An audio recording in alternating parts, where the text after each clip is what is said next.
अस्सलाम वालेकुम, कैसे हैं आप सब। तो आज हम स्टार्ट करने जा रहे हैं एक्सरसाइज 2A का क्वेश्चन नंबर 3।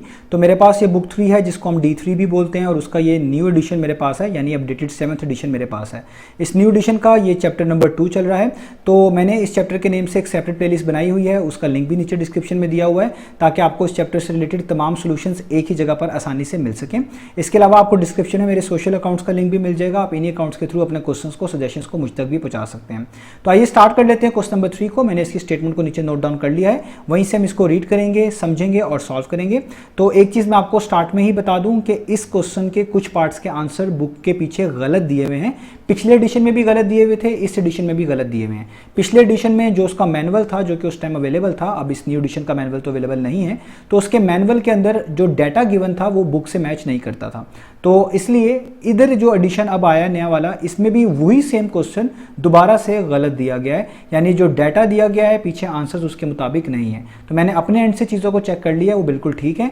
बाकी आप अपने बिहाफ पर भी चीज़ों को चेक कर सकते हैं किसी और प्लेटफॉर्म से भी। तो मैं जो करवाऊंगा इन क्वेश्चन के डाटा के मुताबिक ही कराऊंगा, पीछे आंसर जो दिए हैं वो गलत है, इसलिए आप प्लीज़ उससे कंफ्यूज ना होइएगा। तो आइए स्टार्ट कर लेते हैं क्वेश्चन नंबर 3 को।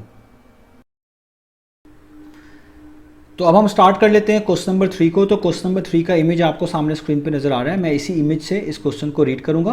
तो यहाँ पे लिखा हुआ है for each of the following, यानी नीचे लिखे तमाम पार्ट्स के लिए फाइंड, आपने फाइंड करके दिखाना है। पहले क्या फाइंड आउट करना है, दी मंथली इंस्टॉलमेंट। मंथली इंस्टॉलमेंट्स को उर्दू में बोलते हैं महाना किस्त, यानी वो पैसे जो हर एक महीने के बाद आपको देने पड़ेंगे, उसी को मंथली इंस्टॉलमेंट कहा जाएगा, वो आपने फाइंड आउट करके दिखाना है।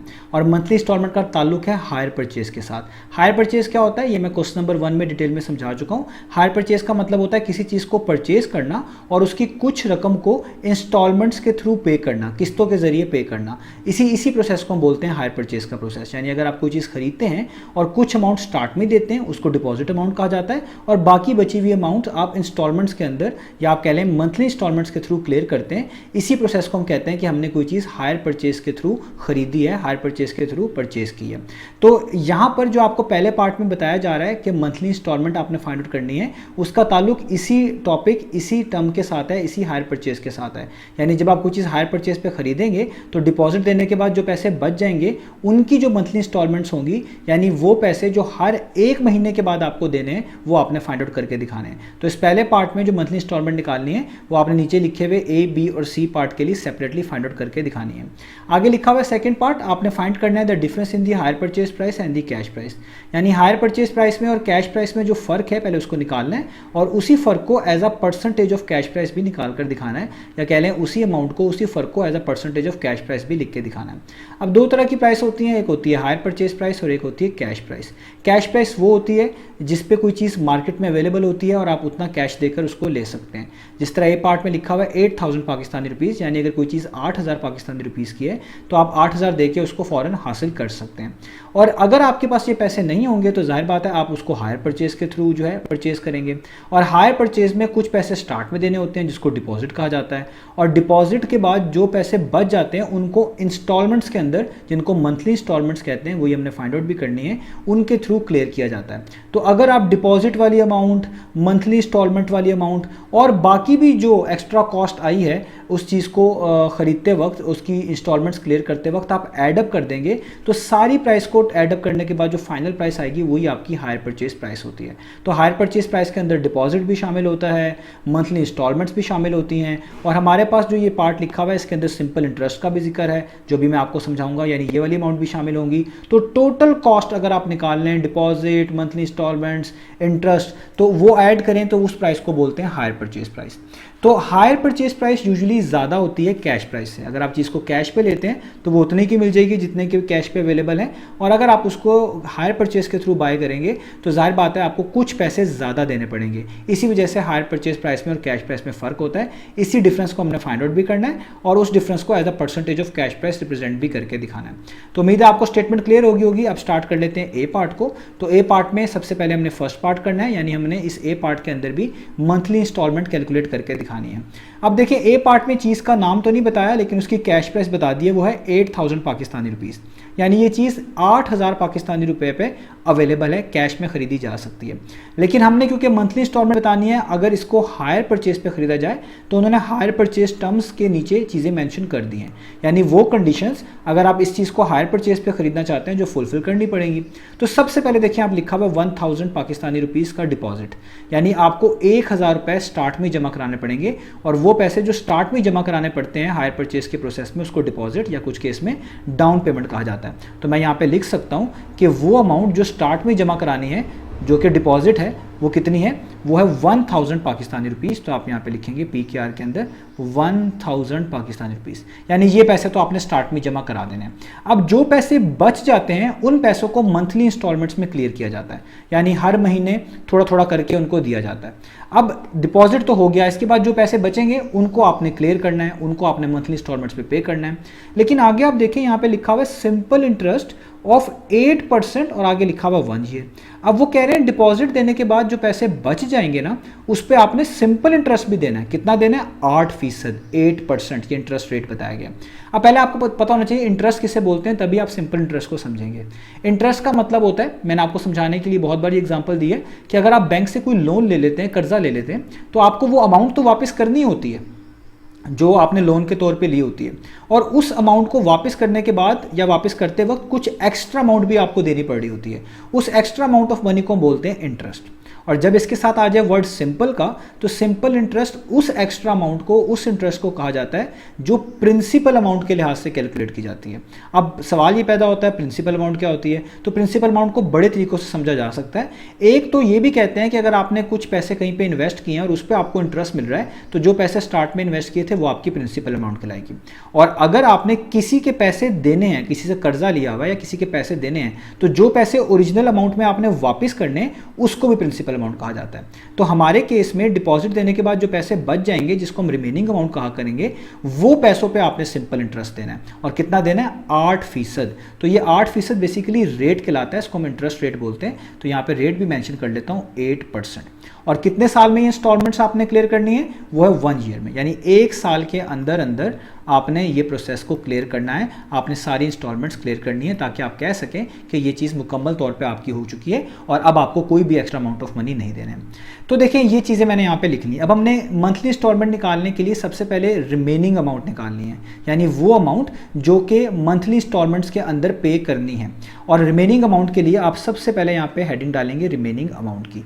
तो यहाँ पे लिखा हुआ है रिमेनिंग अमाउंट, यानी वो अमाउंट जो डिपॉजिट देने के बाद बचती है और आपने अदा करनी है, आपने पे करनी है।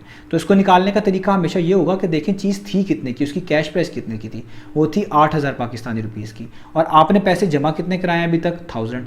तो 8000 में से 1000 निकाल देंगे तो वो प्राइस आ जाएगी जो भी आपने जमा कराने हैं इंस्टॉलमेंट्स के थ्रू। तो आप सबसे पहले हमेशा कैश प्राइस लिखा करेंगे, तो वो कितनी है? 8000 रुपीज़ मैंशनड है, और उसमें से जो पैसे आप जमा करा चुके हैं, जो आपने दोबारा नहीं देने, यानी 1000 रुपीज़ जिनको डिपॉजिट कहा जाता है, वो माइनस कर देना।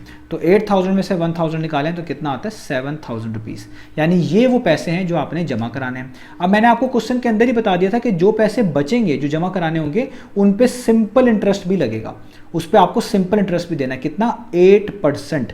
अब देखें सिंपल इंटरेस्ट निकाला जाता है प्रिंसिपल अमाउंट पे, और प्रिंसिपल अमाउंट वही ओरिजिनल अमाउंट होती है जो या तो आपने वापस करनी होती है या कहीं पे इन्वेस्ट की होती है, उस पर आपको इंटरेस्ट मिल रहा होता है। तो यहाँ पे जो अमाउंट आपने वापस करनी है वो ये रिमेनिंग अमाउंट ही है, यानी इसी रिमेनिंग अमाउंट को हम बेसिकली अपनी प्रिंसिपल अमाउंट की तरह ही ट्रीट करेंगे। तो ये अमाउंट जो बच गई है, जो आपने वापस करनी है उनकी, इसी को प्रिंसिपल अमाउंट कहेंगे। तो आपको पहले इस पे 8% के लिहाज से सिंपल इंटरेस्ट निकालना होगा, यानी वो पैसे जो एक्स्ट्रा आपको पे करने पड़ेंगे इस अमाउंट के ऊपर। तो सिंपल इंटरेस्ट निकालने का फॉर्मूला है, मैंने आपको पहले ही बताया, वो होता है I mean simple interest is equal to P मतलब प्रिंसिपल, आर मतलब रेट, टी मतलब टाइम, डिवाइडेड बाय 100। तो इस मेथड के थ्रू, इस फॉर्मूले के थ्रू आप इंटरेस्ट निकाल सकते हैं। आपने जस्ट वैल्यूज पुट करनी है। देखिए प्रिंसिपल आपको दिया हुआ है, रिमेनिंग अमाउंट को प्रिंसिपल कहेंगे, यहाँ पे लिख लें 7000। रेट आपको ऊपर ही मेंशन था 8%, तो रेट की जगह पे आप लिख दें 8%। नहीं लिखना, क्योंकि मैं आपको बता चुका हूँ जब भी इस वाले फॉर्मूले में आपने रेट की वैल्यू पुट करनी है, परसेंटेज का साइन नहीं लगाना, क्योंकि परसेंटेज पहले से इस फॉर्मूले में मैनेज हुई होती है। आगे लिखेंगे टाइम, टाइम कितना है? 1 ईयर, ऊपर लिखा था, टाइम की जगह पे आ जाएगा 1।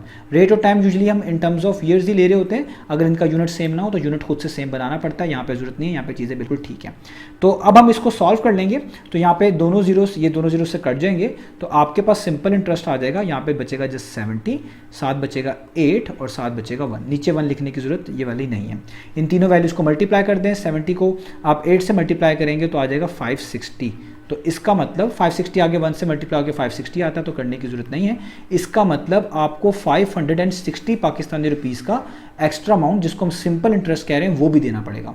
यानी ये रकम भी देनी है 7,000 रुपये, 7,000 रुपीज़, और ये उस पर जो इंटरेस्ट बनता है ये भी देना है। तो इन दोनों प्राइसेस को हम, इन दोनों वैल्यूज़ को जब ऐड कर देंगे तो वो अमाउंट आ जाएगी जो आपने मंथली इंस्टॉलमेंट्स में यानी महीना महीना करके पूरी अदा करनी है। तो अब मैं यहाँ पे हेडिंग डालूंगा, टोटल अमाउंट टू बी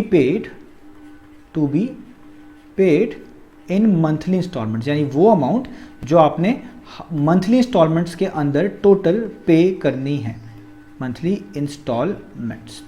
अब देखें वो क्या होगी, जो सबसे ऊपर अमाउंट मेंशन थी जो कि बच गई थी डिपॉजिट के अलावा 7,000 जो कि देनी थी, तो पहले ये लिखेंगे 7,000, और इस पे जो इंटरेस्ट लग रहा है वो भी तो देना है ना, वो है 560 रुपीज़। तो इसमें ऐड कर देंगे 560 पाकिस्तानी रुपीज़। इन दोनों अमाउंट को ऐड कर दें तो आपके पास आ जाएगा 7,000 में 560 ऐड करें तो 7,560 पाकिस्तानी रुपीज़ आ जाता है। यानी ये वो अमाउंट है जो कि आपने एक साल के अंदर देनी है, और ये कह सकते हैं या वो अमाउंट है जो आपने मंथली इंस्टॉलमेंट्स में क्लियर करनी है। अब याद रखिएगा ये एक महीने की अमाउंट नहीं है, ये एक महीने के अंदर कुछ कुछ पैसे देकर टोटल एक साल में जो देनी है ये वो अमाउंट है। यानी ये बेसिकली अमाउंट आपने एक साल में क्लियर करनी है। अब क्वेश्चन के अंदर तो हमें कहा गया था कि आपने जस्ट मंथली इंस्टॉलमेंट निकालनी है, टोटल अमाउंट नहीं निकालनी, मंथली इंस्टॉलमेंट निकालनी है। मंथली इंस्टॉलमेंट का मतलब वो इंस्टॉलमेंट जो सिर्फ एक महीने में देनी है, यानी एक महीने में उतनी देते रहेंगे तो एक साल में कितनी देनी पड़ेगी आपको, 7,560 यानी 7,560 पाकिस्तानी रुपीज़। तो ये जो आपको टोटल अमाउंट बताई गई है ये एक साल की है, और आपको पता है कि एक साल में कितने महीने होते हैं, 12 महीने होते हैं। इसका मतलब 12 महीनों में आपने 7,560 रुपये यानी 7,560 पाकिस्तानी रुपीज़ इंस्टॉलमेंट्स के थ्रू देने हैं। अब हमने सिर्फ एक महीने की इंस्टॉलमेंट निकालनी है, तो अगर 12 महीनों में इतने पैसे देने हैं तो मैं आपसे पूछूं एक महीने में कितने देने पड़ेंगे, तो इस पैसों को 12 पर डिवाइड कर देंगे। यानी अगर आप मंथली इंस्टॉलमेंट निकालना चाहते हैं, मैं यहाँ पे लिख दूँ मंथली इंस्टॉलमेंट, अगर आप मंथली इंस्टॉलमेंट निकालना चाहते हैं यानी वो पैसे जो आपको सिर्फ एक महीने में देने हैं, तो जो टोटल पैसे देने हैं जो कि 7,560 हैं उसको 12 से डिवाइड कर दे। 12 से क्यों, क्योंकि टाइम बताया हुआ था एक साल के टाइम में देने, एक साल में 12 महीने होते हैं, तो आपने ये पैसे 12 महीनों में देने हैं। अगर इतने पैसे 12 महीनों में देने हैं तो एक महीने में कितने देने कि 7,560 पाकिस्तानी रुपीज़ जो हैं इसको आप डिवाइड कर देंगे किसके ऊपर, 12 के ऊपर। इसको आप डिवाइड कर देंगे 12 पे। अब डिवीजन बहुत आसान है, आप कर सकते हैं, मैं यहाँ पे डिवाइड करके नहीं दिखा रहा। आप जब इसको डिवाइड करेंगे 7,560 को 12 पे, तो 12 1 टाइम्स 12 होता है, 12 को 630 से करेंगे तो 7,560 आ जाएगा। डिवीजन आपको आती है वो आप कर सकते हैं। तो आपके पास मंथली इंस्टॉलमेंट निकल आएगी पाकिस्तानी रुपीज़ के अंदर, वो है 630, यानी आपने हर महीने 630 रुपये 630 रुपीज़ इंस्टॉलमेंट्स के थ्रू देने हैं। एक साल के अंदर हर महीने 630 रुपये दे देकर आप 7,560 रुपये 7,560 रुपीज़ दे पाएंगे। तो यही मंथली इंस्टॉलमेंट हमने कैलकुलेट करके दिखानी थी। तो ये तो हो गया हमारे पास पहला पार्ट। अब रह गया दूसरा पार्ट। तो देखिए दूसरे पार्ट में पहले आपने डिफरेंस निकालना है किन दो प्राइस का, हायर परचेज प्राइस का और कैश प्राइस का। अब कैश प्राइस तो बताई हुई है, हायर परचेज प्राइस पहले आपको निकालनी पड़ेगी। हायर परचेज प्राइस जब आपके पास आ जाएगी तब आप उसका और कैश प्राइस का डिफरेंस निकालेंगे।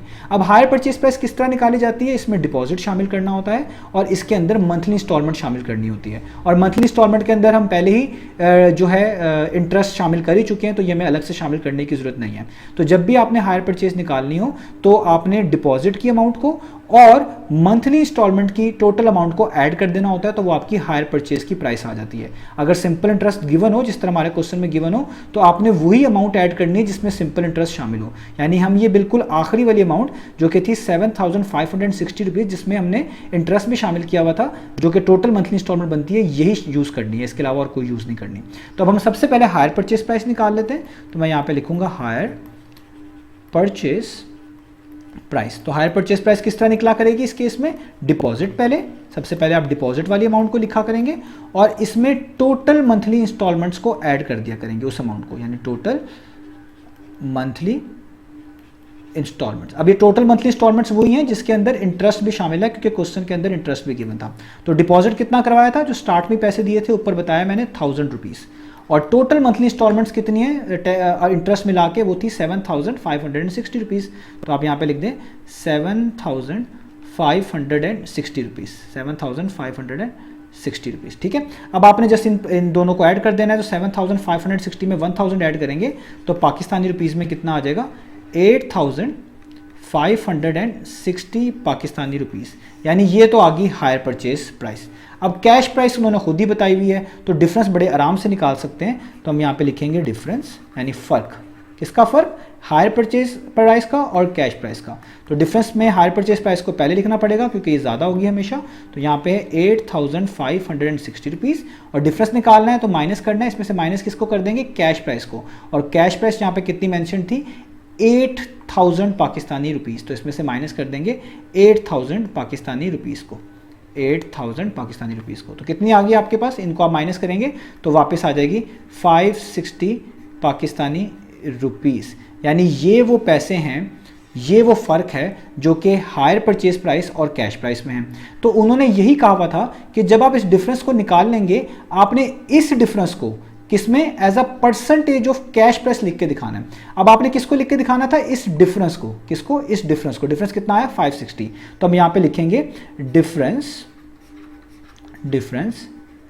एज अ परसेंटेज, मैं शॉर्ट करके लिख रहा हूँ सिंबल की फॉर्म में, आप पूरा लिख सकते हैं, ऑफ कैश प्राइस। जब भी किसी एक चीज़ को किसी दूसरी चीज़ के लिहाज से इन टर्म्स ऑफ परसेंटेज रिप्रेजेंट करना हो, तो जिसका जिक्र स्टार्ट में आएगा सबसे पहले उसको लिखेंगे। सबसे पहले डिफरेंस का जिक्र आया तो आप सबसे पहले 560 को लिखेंगे, तो आप यहाँ पे लिखेंगे 560 को पहले, और इन टर्म्स ऑफ कैश प्राइस लिखना है तो जिसका जिक्र बाद में आ रहा है उसको डिनोमिनेटर में लिखेंगे। तो कैश प्राइस को डिनोमिनेटर में लिखेंगे, कैश प्राइस कितनी है, 8000, और हमेशा किससे मल्टीप्लाई कर दिया करेंगे, 100% के साथ, 100% के साथ। अब इसको आप थोड़ा सा सॉल्व कर लें, तो इसको सॉल्व करने के बहुत सारे मेथड हो सकते हैं। एक तरीका तो ये है कि मैं क्या करूं कि ये वाले दोनों जीरोस को इन दोनों जीरोस से कट कर दूं, और ये जो एक बच गया जीरो, ये ऊपर वाले से कट हो जाए। तो यहाँ पे ऊपर क्या बच जाएगा, 56, नीचे क्या बच गया, 8, और यहाँ पे सिर्फ 1 बचा है। तो 1 किसी से भी मल्टीप्लाई कोई फर्क नहीं डालता, तो उसको लिखने की जरूरत नहीं है, और साथ आ जाएगा परसेंटेज का साइन। अब जस्ट आपने 56 को किस पे डिवाइड कर देना है, 8 पे, जो कि बड़ा आसान है।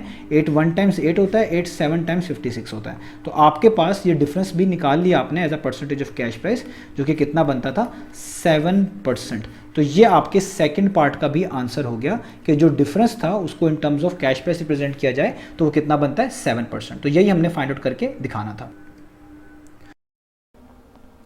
तो बी पार्ट को स्टार्ट करने से पहले मैं आपको दोबारा से एक चीज़ बता दूं ताकि आप लोग कंफ्यूज ना हो। मैंने वीडियो के स्टार्ट में ही बताया है कि इस क्वेश्चन के जो आंसर्स गिवन है बुक के पीछे, बी और सी पार्ट के, वो दोनों गलत गिवन है। तो मैंने इस वीडियो में इसको बिल्कुल ठीक तरीके से कैलकुलेट किया है। यही सेम क्वेश्चन थोड़े से डिफरेंट डाटा के साथ पिछले एडिशन में भी मौजूद था, वहाँ पर भी इसके आंसर्स गलत थे। इसमें जो बुक में डाटा लिखा हुआ था वो मैनुअल के साथ मैच नहीं करता था, इसलिए पीछे भी आंसर्स गलत दिए हुए थे पिछले एडिशन के। और सेम प्रॉब्लम यहाँ पर भी है, इस एडिशन के अंदर भी बी और सी पार्ट के आंसर्स गलत हैं। तो मैं बिल्कुल ठीक करवा रहा हूं अपने लिहाज से, मैंने चीज़ों को चेक किया है। अगर आपको कोई चीज़ ऐसी मिले जो कि आपको लगती हो कि आप मुझे बताना चाहते हैं मेरी चीज़ कोई उससे मैच नहीं कर रही, तो आप मुझे कमेंट सेक्शन में बता सकते हैं। अदरवाइज आप कंफ्यूज ना होइएगा, बी और सी पार्ट के आंसर्स बुक के पीछे गलत हैं, मैंने उसको यहाँ पर बिल्कुल ठीक तरीके से किया है। तो अब स्टार्ट कर लेते हैं बी पार्ट को। तो अब आपको सामने स्क्रीन पर यहाँ पे मैंने बी पार्ट लिख लिया है, अब हम बी पार्ट को करेंगे। तो बी पार्ट में भी ए पार्ट की तरह तमाम चीज़ों को फाइंड आउट करना है। तो सबसे पहले हम इधर भी मंथली इंस्टॉलमेंट्स निकालेंगे। तो मैंने आपको बता दिया है मंथली इंस्टॉलमेंट्स को निकालने का क्या मेथड है, आप ए पार्ट में सीख चुके हैं, वही सेम मेथड यहाँ पे भी यूज़ करना है। तो सबसे पहले देखते हैं कि बी पार्ट में कैश प्राइस के नीचे लिखा हुआ है 80,000 पाकिस्तानी रुपीज़, यानी 80,000 इसकी कैश प्राइस है। जो भी चीज़ है उसका नाम नहीं लिया गया, बस उसकी कैश प्राइस मेंशन कर दी है। तो हायर परचेज की टर्म्स देख लेते हैं। तो अगर आप इस चीज़ को जिसकी कैश प्राइस 80,000 रुपीज़ है आप खरीदना चाहते हैं हायर परचेज के थ्रू, तो आपको 32,000 डिपॉजिट के तौर पे जमा कराने पड़ेंगे। तो स्टार्ट में हम लिख देते हैं कि वो अमाउंट जो स्टार्ट में डिपॉजिट करवानी पड़ती है हायर परचेज प्राइस में, जिसको डिपॉजिट और कभी कभार डाउन पेमेंट कहा जाता है, वो कितनी है, वो है 32,000 पाकिस्तानी रुपीस, 32,000 पाकिस्तानी रुपीस। और जो पैसे बच जाएंगे डिपॉजिट जमा कराने के बाद, यानी डिपॉजिट देने के बाद जो पैसे बच जाएंगे उस पर आपने सिंपल इंटरेस्ट भी देना है, कितना, 10% का। और ये जो सिंपल इंटरेस्ट आपने देना है 10% का, ये 10% बेसिकली रेट है, इसको आप इंटरेस्ट रेट भी कह सकते हैं। और ये आपने पैसे जो बच जाएंगे सिंपल इंटरेस्ट के साथ मंथली इंस्टॉलमेंट में 2 साल के टाइम पीरियड में पूरे करने हैं, 2 साल के टाइम पीरियड में अदा करने हैं, पे करने हैं।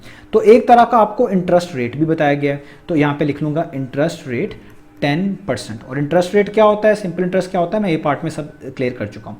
और आगे टाइम जो दिया हुआ है वो 2 साल है, यानी 2 सालों के अंदर इंस्टॉलमेंट्स के थ्रू आपने इन पैसों को क्लियर करना है, तो इसलिए मैं यहाँ पे लिख लूंगा टाइम। तो टाइम कितना है, वो है 2 ईयर्स, ठीक है। अब देखें, मैंने आपको बताया कि सबसे पहले आपने वो अमाउंट निकालनी है जो कि बच गई है, जिसको रिमेनिंग अमाउंट कहा जाता है, और वो होती है कि डिपॉजिट देने के बाद जो पैसे बच जाएं उसको रिमेनिंग अमाउंट कहते हैं। तो 32,000 रुपीज़ तो आप दे चुके हैं, तो जो पैसे बच गए हैं उसके ऊपर सिंपल इंटरेस्ट लगेगा 10% का। तो आपने सबसे पहले रिमेनिंग अमाउंट को निकालना है, तो मैं यहाँ पे लिखूंगा रिमेनिंग अमाउंट, और वो किस तरह निकला करेगी, आप देखें इस चीज़ की कैश प्राइस कितनी है, ये चीज़ थी 80,000 रुपीज़ की, तो सबसे पहले आप लिखेंगे 80,000 रुपीज़, और इसमें से वो पैसे माइनस कर देंगे जो आप अदा कर चुके हैं, जिसको डिपॉजिट कहते हैं, और वो कितनी है, वो है 32,000 रुपीज़। तो इसमें से माइनस कर दें 32,000 रुपीज़। अब बहुत चीज़ें सिंपल हैं, जैसा आपने माइनस ही करना है। तो अगर आप 80,000 में से माइनस कर दें 32,000 को, तो आपके पास कितना आ जाएगा, 48,000। यानी आपके पास जो पैसे बच गए हैं जो आपने मंथली इंस्टॉलमेंट्स में क्लियर करने हैं, वो कितने हैं, 48,000 पाकिस्तानी रुपीज़। अब उन्होंने कहा था कि जो पैसे बच जाएंगे खाली वो नहीं देने, उसके ऊपर सिंपल इंटरेस्ट भी लगेगा, यानी कुछ एक्स्ट्रा पैसे भी इन पैसों के ऊपर एज आ सिंपल इंटरेस्ट देने हैं। और वो कितना है, वो है 10% का, यानी आपको इन पैसों के ऊपर 10% के लिहाज से सिंपल इंटरेस्ट भी निकालना होगा, वो भी आपको मंथली इंस्टॉलमेंट्स में ऐड करके देना है। तो आपको मैं बता चुका हूं, जो रिमेनिंग अमाउंट होती है, जो चीज़ बच जाती है, जो अदा करनी होती है, इसी को हम प्रिंसिपल अमाउंट भी कहा करेंगे। तो यही अमाउंट जो आपने वापस करनी होती है वही आपकी प्रिंसिपल अमाउंट कहलाई जाती है। इसके अलावा भी प्रिंसिपल अमाउंट की डेफिनेशन होती है कि वो अमाउंट जो आपने इन्वेस्ट की होती है और उस पर आपको सिंपल इंटरेस्ट मिल रहा होता है, उसको भी प्रिंसिपल अमाउंट कहते हैं। ये मैंने सब पार्ट नंबर ए में बता दिया। तो जो रिमेनिंग अमाउंट होगी आपकी, उसी को प्रिंसिपल अमाउंट कहेंगे, यानी वो अमाउंट जो आपने वापस करनी है। तो 48,000 तो वापस करना है, इसी पे जो इंटरेस्ट निकालते हैं उसको सिंपल इंटरेस्ट कहते हैं। तो आपने इसके ऊपर सिंपल इंटरेस्ट भी निकालना है 10% के रेट के लिहाज से। तो सिंपल इंटरेस्ट निकालने का मैं आपको फॉर्मूला बता चुका हूँ, वो होता है I = PRT डिवाइडेड बाय 100। अब इसमें जस्ट वैल्यूज पुट कर दें। पी का मतलब होता है प्रिंसिपल अमाउंट वही होगी जो रिमेनिंग अमाउंट होगी, अभी बताया। तो यहाँ पे आ जाएगा 48,000 तो प्रिंसिपल अमाउंट है। रेट ऊपर गिवन है, रेट कितना है 10%। रेट की वैल्यू पुट करते वक्त परसेंटेज का साइन नहीं लगाना, जस्ट 10 लिखना है, परसेंटेज पहले से मैनेज है।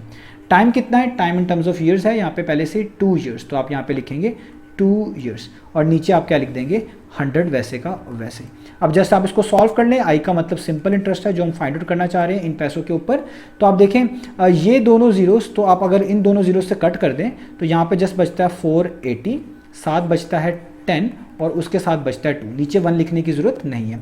तो जब आप 480 को 10 से मल्टीप्लाई करेंगे तो ये 4800 बन जाएगा और उसको आगे फर्दर 2 से मल्टीप्लाई करेंगे तो ये 9600 बन जाएगा। यानी पहले 480 को 10 से मल्टीप्लाई करिएगा, जो आंसर आएगा उसको 2 से कर दिएगा। यानी इन तीनों चीज़ों को अगर आप मल्टीप्लाई कर दें तो आपके पास सिंपल इंटरेस्ट आ जाता है 9600 रुपीज़ का। यानी ये वो अमाउंट है सिंपल इंटरेस्ट की जो कि आपको मंथली इंस्टॉलमेंट्स में ऐड करके देनी है, या आप कह लें मंथली इंस्टॉलमेंट्स के अंदर ये अमाउंट भी शामिल होगी।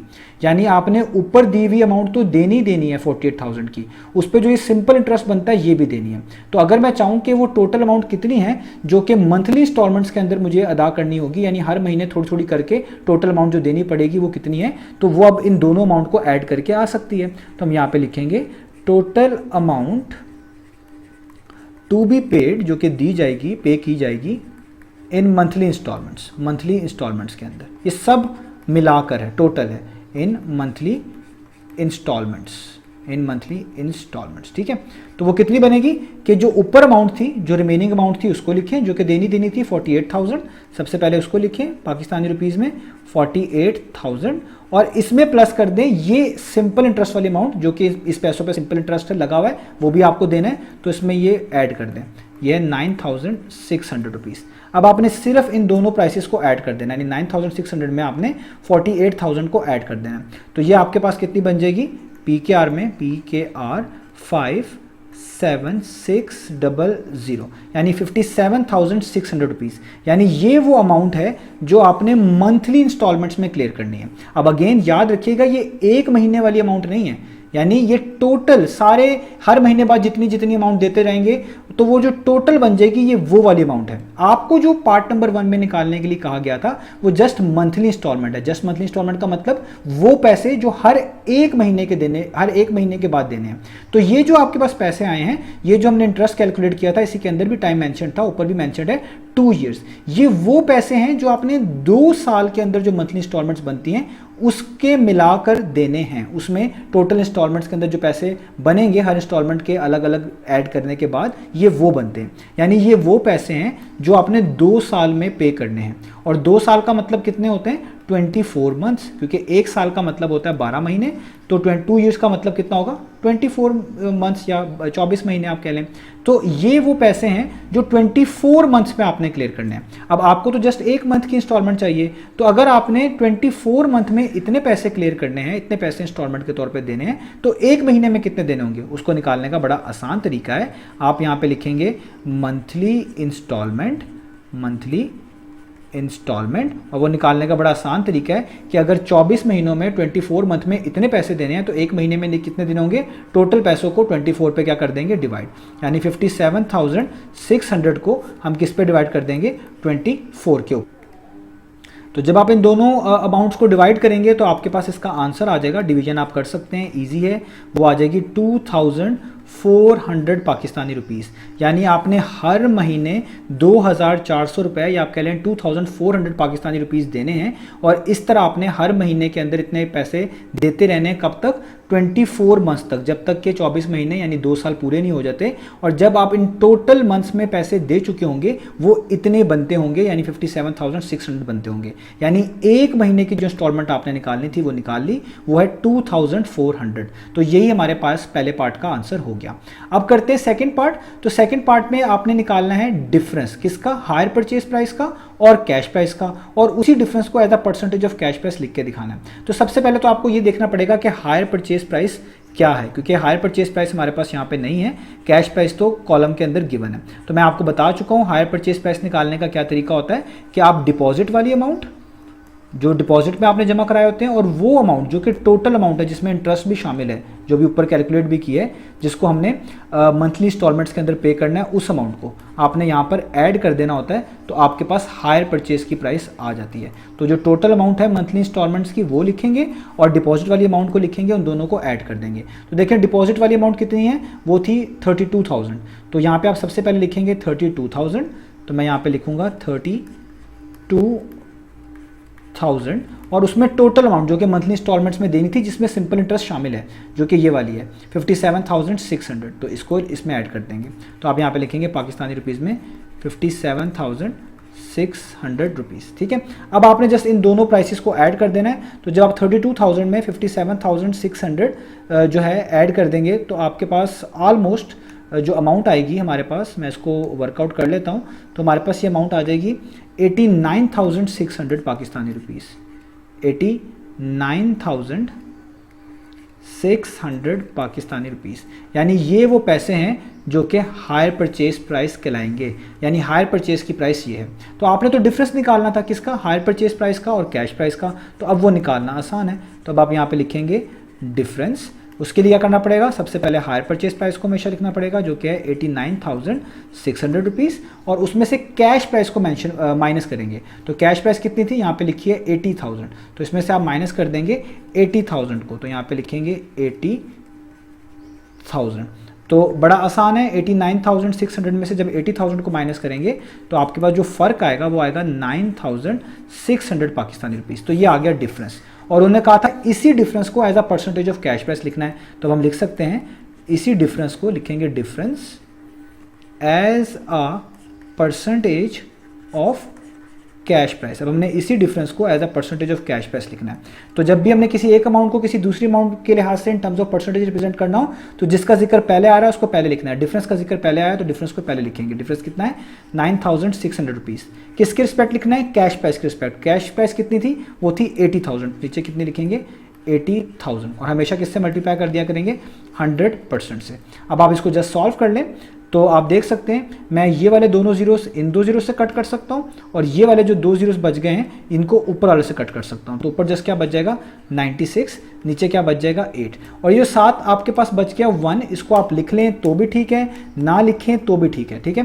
तो यहाँ पे ये 1 मैं नहीं लिख रहा, जस्ट परसेंटेज का सिंबल वैसे का वैसे उतार रहा हूँ और ये सॉल्व करना बड़ा आसान है। 8 1 टाइम्स 8 होता है, 8 12 टाइम्स 96 होता है। आप 96 को 8 पे डिवाइड करेंगे आपके पास 12 आंसर आ जाएगा। तो बन गया 12%। तो सेकंड पार्ट भी हमारा पास हो गया कि अगर हम डिफरेंस को इन टर्म्स ऑफ कैश प्राइस लिखना चाहते हैं तो वो कितना बनता है 12%। यही हमने फाइंड आउट करके दिखाना था। तो अब हम सी पार्ट कर लेते हैं। तो सी पार्ट भी बाकी पार्ट्स की तरह ही करना है, तो मैं जल्दी से इसको स्टार्ट करता हूं। तो सी पार्ट में भी सबसे पहले आपने मंथली इंस्टॉलमेंट्स निकाल कर दिखानी है। तो सी पार्ट में आप देख सकते हैं कैश प्राइस मेंशन्ड है 12,000 रुपीज़ और अगर आप इस चीज़ को जिसकी कैश प्राइस 12,000 है हायर परचेज पे खरीदेंगे तो आपको 2000 पाकिस्तानी रुपीज़ का स्टार्ट में ही डिपॉजिट कराना पड़ेगा। यानी वो अमाउंट जो स्टार्ट में देनी पड़ती है उसी को हम डिपॉजिट बोलते हैं। तो डिपॉजिट अमाउंट यहाँ पे कितनी मेंशन्ड है 2000 पाकिस्तानी रुपीज़। तो देखिए मैंने लिख दिया 2000 पाकिस्तानी रुपीज़ का तो डिपॉजिट देना पड़ेगा। तो जब आप ये अमाउंट दे देंगे तो जो बाकी पैसे बचेंगे उस पर आपको सिंपल इंटरेस्ट भी देना है। कितने परसेंट का 15% का। तो ये आपको रेट बताया गया है, इसको इंटरेस्ट रेट बोलते हैं। तो रेट भी लिख लें जल्दी से कि वो है 15%।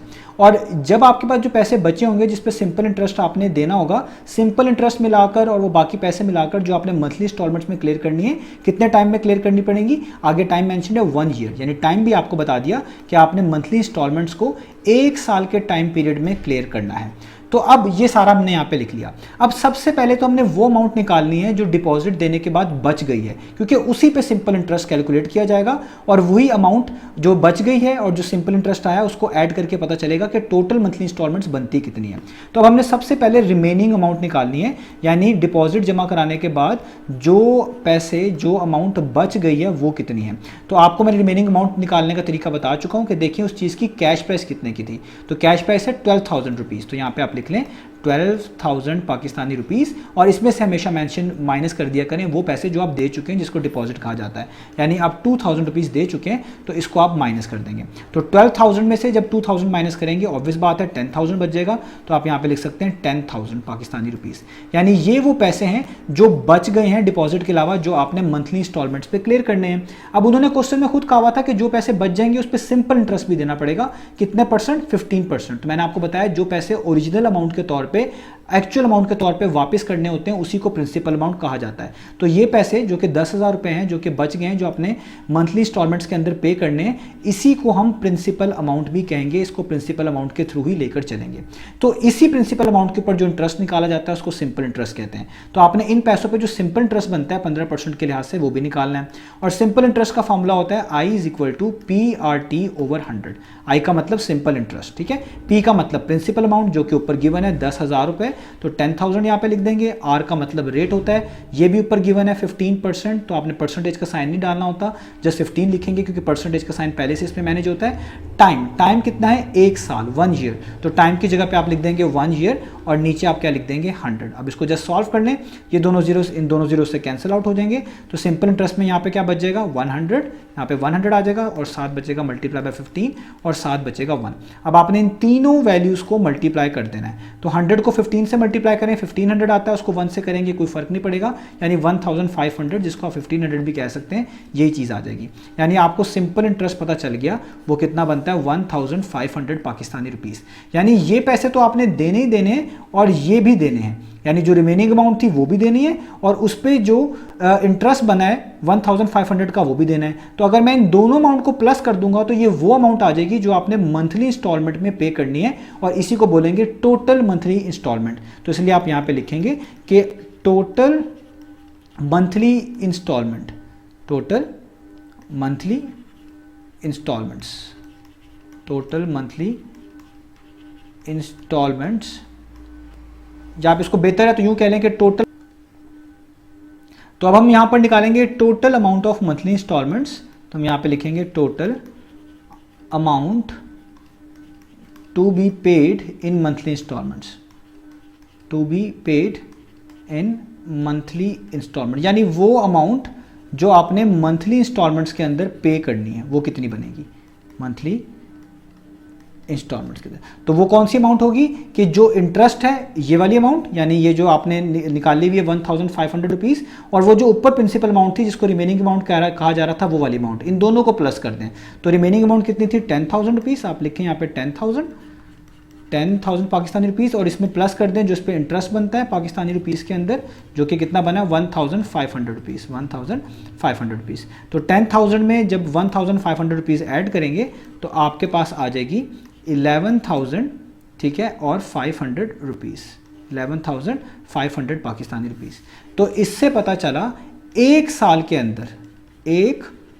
के अंदर आपको 11,500 रुपये देने हैं मंथली इंस्टॉलमेंट्स के ज़रिए, यानी हर महीने कुछ पैसे देंगे, फिर अगले महीने कुछ पैसे देंगे, और इस तरह करते करते एक साल में आपको इतने पैसे देने हैं। अब आपने फर्स्ट पार्ट में टोटल अमाउंट नहीं निकालनी थी, आपने जस्ट ये बताना था कि एक महीने की इंस्टॉलमेंट कितनी बनती है। तो यहाँ पे ये पूरे पैसे एक साल में देने हैं, क्वेश्चन में मेंशन है टाइम 1 ईयर, एक साल का मतलब कितना होता है 12 मंथ्स, एक साल में 12 महीने होते हैं, यानी आपने 12 महीनों के अंदर ये पैसे देने हैं। तो अगर आपसे कोई पूछे एक महीने में कितने देने पड़ेंगे, तो 12 महीनों में इतने देने पड़ते हैं, तो एक महीने में निकालने के लिए इस टोटल अमाउंट को 12 पे क्या कर देंगे डिवाइड, और इसी से हमारी आ जाएगी मंथली इंस्टॉलमेंट।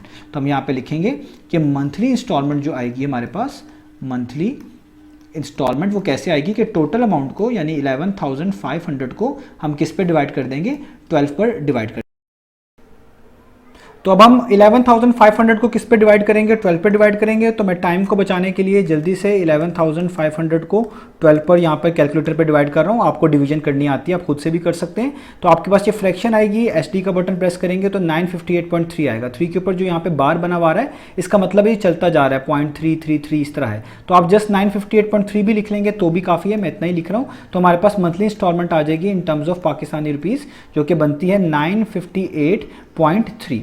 अब ये वो इंस्टॉलमेंट है जो एक महीने में आपको अदा करनी होगी, और इसी तरह आप हर महीने अदा करते रहेंगे तो एक साल के अंदर आप इतने पैसे ऑलमोस्ट अदा कर पाएंगे। अब याद रखिएगा बुक में जो इसका आंसर है वो गलत दिया हुआ है, इन सारे पार्ट्स के तकरीबन गलत है, सिर्फ शायद फर्स्ट पार्ट है जिसका आंसर ठीक है।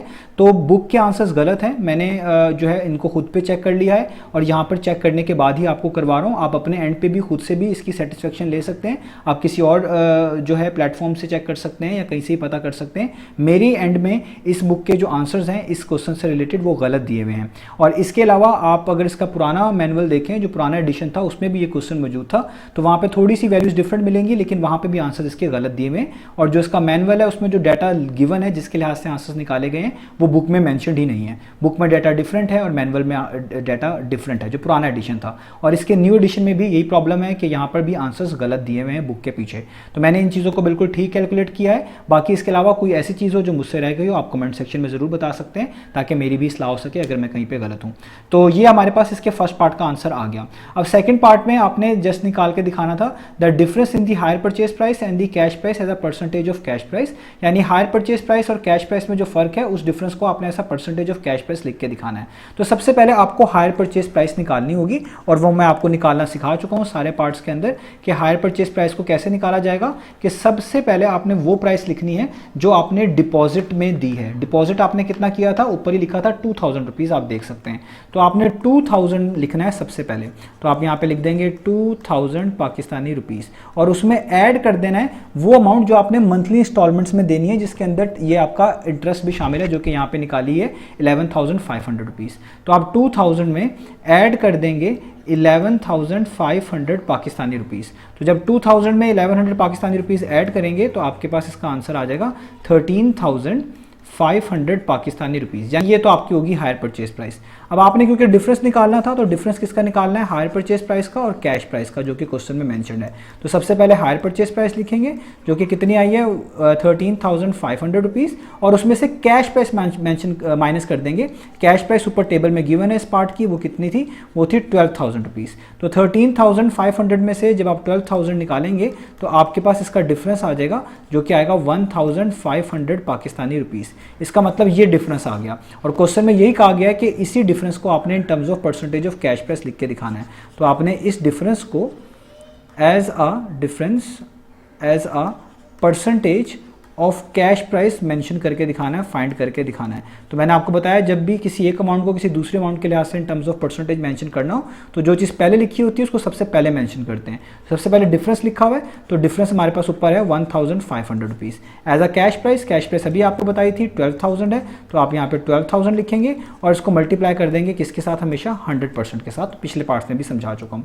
तो अब आपने इसको जस्ट सॉल्व कर लेना है। ये दोनों जीरोस इन दोनों जीरो से कैंसिल आउट हो जाएंगे, ये एक बचेगा, ये ऊपर वाले से कैंसिल आउट हो जाएगा, तो ऊपर जस्ट बच जाएगा 150, नीचे बच जाएगा 12। यहाँ पे 1 बचा हुआ, 1 किसी से भी मल्टीप्लाई कोई फर्क नहीं पड़ता, और परसेंटेज का साइन वैसे का वैसे ही। अब 150 को आपने 12 पे डिवाइड करना है, तो 150 को आप 12 पे डिवाइड करेंगे तो आपके पास अराउंड आएगा 12.5%। तो ये इसका आंसर है इन टर्म्स ऑफ डेसिमल। अगर आप इसको मिक्स फॉर्म में लिखना चाहते हैं तो मिक्स फॉर्म में ये बनता है 12 होल नंबर 1/2%। दोनों आंसर्स ठीक है, आप कुछ भी लिख सकते हैं। 150 को 12 पे डिवाइड करेंगे 12.5% ही आएगा। तो ये हमारे पास आ गया इस पार्ट का आंसर। अगेन मैं बार बार ये चीज़ बता रहा हूँ, वीडियो के स्टार्ट में बताइए, क्योंकि बाद में फिर कमेंट सेक्शन में काफ़ी स्टूडेंट्स कंफ्यूज होते हैं। इस क्वेश्चन के जो आंसर्स हैं वो बुक के पीछे गलत दिए हुए हैं। बुक में जो डाटा गिवन है उसके आंसर्स किसी और डाटा के लिहाज से दे दिए गए हैं, तो मैंने यहाँ पर जो डाटा गिवन था उसी के लिहाज से सॉल्व किए हैं। तो मेरे एंड से ये इन आंसर्स को में कोई ख़राबी नहीं है, बिल्कुल ठीक है। बाकी आप इसको अपने एंड पे भी चेक कर सकते हैं अपने सेटिस्फेक्शन के लिए, और अगर कोई बात डिफरेंट हो जो मैंने बताई है तो मुझे आप कमेंट सेक्शन में बता सकते हैं। तो यहाँ पे हमारा ये तीनों पार्ट्स खत्म हुए। उम्मीद है आपको चीज़ समझ आई होंगी। इंशाल्लाह नेक्स्ट वीडियो में मिलेंगे बाकी सॉल्यूशंस के साथ।